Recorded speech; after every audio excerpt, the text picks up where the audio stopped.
Yes.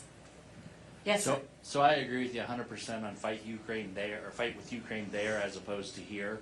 But when I listen to the Speaker of the House and the other Republicans and Democrats, they're not on board with that. How are you going to convince the House of Representatives to say that, yes, fighting in Ukraine and fighting in Israel saves us from fighting here?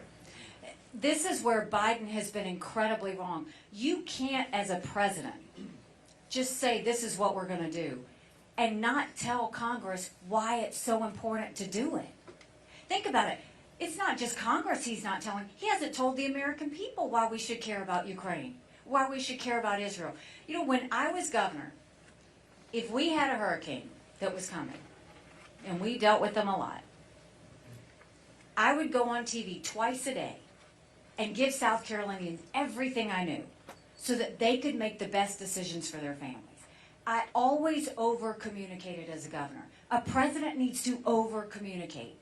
You have to constantly tell the American people what you're doing, why you're doing it, and get them invested in it.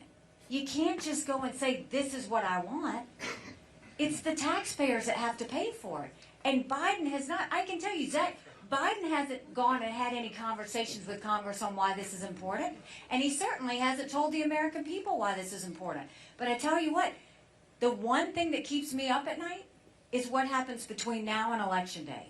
Because we look so weak. And God help us. I mean, right now, our enemies know this is the weakest we've ever been. But I will constantly communicate, not only to Congress, but to the American people on why we should care about certain things. It's important.